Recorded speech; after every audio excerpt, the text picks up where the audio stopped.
सवाल हर्षवर्धन जी भी आपसे पूछना चाहते हैं। आप वरिष्ठ पत्रकार हैं, हर्षवर्धन जी पूछें। मैथिली, आपको बहुत शुभकामनाएं, क्योंकि जिस उम्र में आपको ये विधायक बनने का अवसर मिल रहा है, वो भी बिहार की राजनीति में, ये बड़ा असंभव सा है। और ठीक है, वो आप सही कह रहे हैं कि किसी भी जैसे ही उम्र हो गई तो आप चुनाव लड़ सकती हैं, लेकिन ये आपको अवसर मिला क्यों? अवसर इसलिए मिला कि मैथिली ठाकुर को लोग उस बच्ची के तौर पर देख रहे थे जो शारदा सिन्हा का, जिसमें एक तरह से कहें कि नजर आता है कि उस तरह से उभरती हुई दिखती है। सरस्वती की, आप माँ सरस्वती की कृपा है, बड़ी साधिका हैं, सुर साधिका हैं।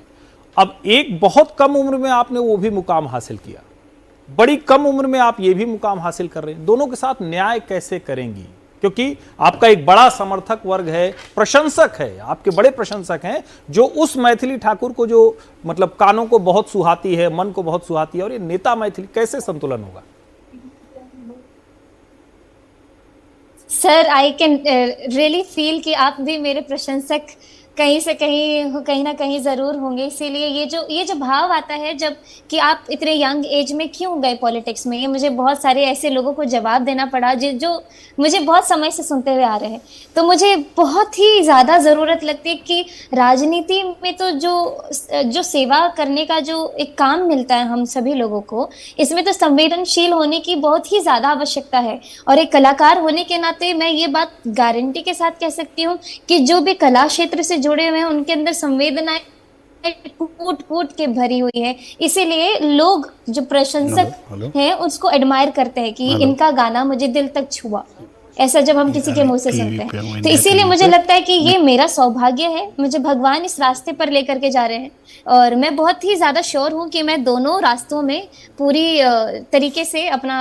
मैथिली, आपका एक बयान काफी चर्चाओं में रहा जब अपनी विधानसभा का नाम बदलने के लिए आपने कहा, तो जीत के बाद पहला काम यही होगा क्या आपका? जीत के बाद जो काम है उसकी बहुत बड़ी लिस्ट है। एक तो अपनी पार्टी का मैनिफेस्टो है, और दूसरा जो एक मेरा पर्सनल मैनिफेस्टो है, जो मुझे एक कलाकार के रूप में मुझे बहुत ज्यादा मेरे मन में चाहत थी कि विधानसभा में मुझे कल्चर सेंटर बनाना है, ताकि हर एक माँ बाप अपने बच्चों को कला के क्षेत्र में जोड़ने का एक रहे कि आप उसके बाद आप निर्भर रहते सरकारी नौकरी के लिए। क्या आप समझ मेरी आवाज आ रही है? जी जी, थोड़ा सा नेटवर्क का इशू जरूर है, लेकिन हम आपकी बात समझ पाए हैं। कल्चरल सेंटर आप बनाने की बात कर रही हैं, और बिहार की धरती ही अपने कल्चर, अपनी संस्कृति के लिए जानी जाती है। अगर ऐसा कल्चरल सेंटर बनता है और नए युवाओं को मौका मिलता है, हर एक युवाओं को अगर आप सरकारी नौकरी देने का वादा करेंगे तो ये प्रैक्टिकल नहीं होगा। तो हम लोग, जैसे मैंने अपने परिवार में मैंने अपनी अर्निंग कैसे शुरू की, अपने कला के माध्यम से, और खुद से एक ऐसा मंच बनाना जहाँ से मैं जितना मेरे पास साधन है उस हिसाब से मैं खुद अपना रोजगार जनरेट करूं।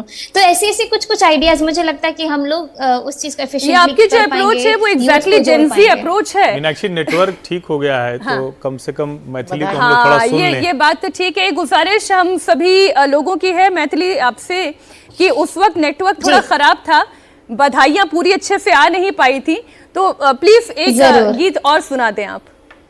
जरूर जरूर, तो मैं वही बधाइयाँ सुनाती हूँ जी। मुझे लगता है वो चला ही नहीं था। हाँ जी।